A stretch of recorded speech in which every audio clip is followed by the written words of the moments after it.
Haiti is an extremely complex, impoverished, and forgotten country.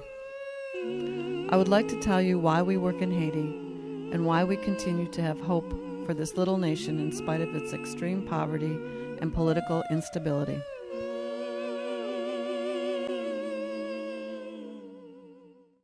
Our main area of work is not in Port-au-Prince, but in the village of Jacquesyl. This is a fishing village. The population is about 2,500 people. When Haiti Marycare first went to Jacquesyl in 1995, there was no school and the church was falling down. There is now a preschool and a grade school that goes to 6th grade. There is a beautiful new but unfinished church that also has a lower level that is used for many community functions. When I went to Haiti in 1999, there was no medical facility, no nurse and no doctor.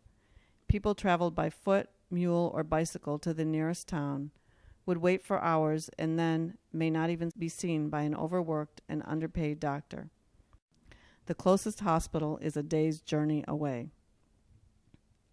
Most of the residents live in tiny cement block, tin-roofed houses that lack electricity or running water.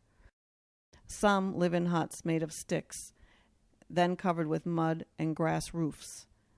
The floors are usually dirt. Women cook the one daily meal of corn mush over a charcoal fire outside their home. Several times a day, girls and boys walk to a well for water. Children are dying from diarrhea and respiratory infections.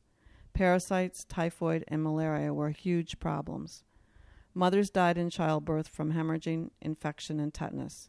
When I asked what anyone died from, the answer usually was, they got a fever and then they died. A large part of my training as a nurse practitioner was in primary care and preventative medicine. When trying to figure out where to begin in Haiti, the answer was to begin with the basics. We do not arrive with a lot of medical equipment. My stethoscope and otoscope are probably the only things that qualify as equipment. Teaching basic healthcare concepts and trying to reinforce them in many settings is making a difference. I return each year and try to keep a regular flow of medicines and vitamins coming. I think the most important thing I do is to meet with members of the community to reflect with them on what things they think the community needs, and then try to develop a plan to accomplish them.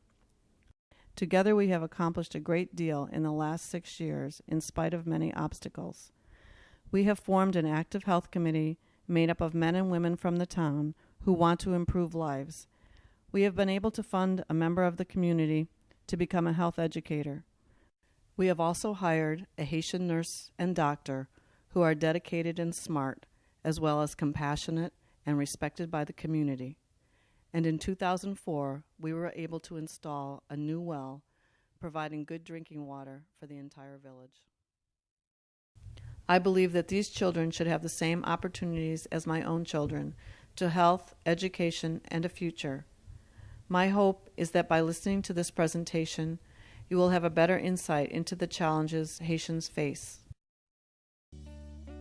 There is a proverb, l'espoir fait vivre. Hope makes us live. Hope is what draws us back to Haiti.